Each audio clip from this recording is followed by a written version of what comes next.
আলহামদুলিল্লাহ ওয়াসসালাতু ওয়াসসালামু আলা রাসূলিল্লাহ ওয়া আলা আলিহি ওয়া সাহবিহি ওয়া মাওয়ালা আম্মা বা'দ।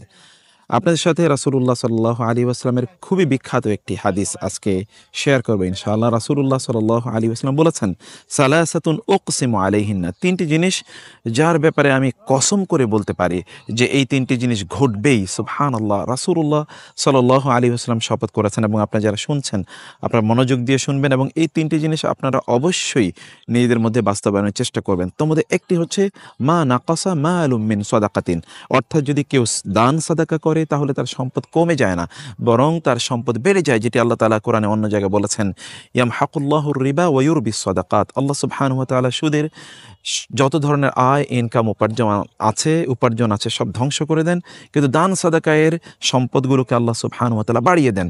প্রতিদিন সকালে আল্লাহর পক্ষ থেকে দুজন ফেরেশতা পৃথিবীতে আসেন এবং ডেকে ডেকে বলতে থাকেন, আল্লাহুম্মা আ'তি মুনফিকান খালাফা, হে আল্লাহ, যারা দান সাদাকা করে তাদের এই দান সাদাকার বিনিময়ে তাদেরকে উত্তম প্রতিস্থাপন রিপ্লেসমেন্ট প্রদান করো। অর্থাৎ আপনি যদি দান সাদাকা করেন তাহলে বিনিময়ে আল্লাহ সুবহানাহু ওয়া তাআলা এই জিনিসটিকে অনেক অনেক গুণে বাড়িয়ে দেবেন। কারণ আমরা জানি যে সালফে সাহালিন তারা বলেছেন যে ইন্নামাল জাযাউ মিন জিনসিল আমাল, অর্থাৎ আপনি যেই কাজটি করবেন আল্লাহ তাআলা ঠিক ওই রকম জিনিসটি আপনাকে বিনিময় হিসেবে প্রদান করবেন, যেটি কোরআনে আল্লাহ সুবহানাহু ওয়া তাআলা বলেছেন, কেউ যদি আল্লাহ সুবহানাহু ওয়া তাআলার রাস্তায় একটি পরিমাণ জিনিস দান করে তাহলে এটিকে আল্লাহ সুবহানাহু ওয়া তাআলা 700 গুণে বৃদ্ধি করে দেন। যেমনিভাবে একটি বীজের উদাহরণ তিনি দিয়েছেন, একটি বীজ থেকে যেমনিভাবে 700 সেখান থেকে বীজ উৎপাদিত হয়। চলুন আমরা সকলে মিলে এগুলোকে আমল করার চেষ্টা করি।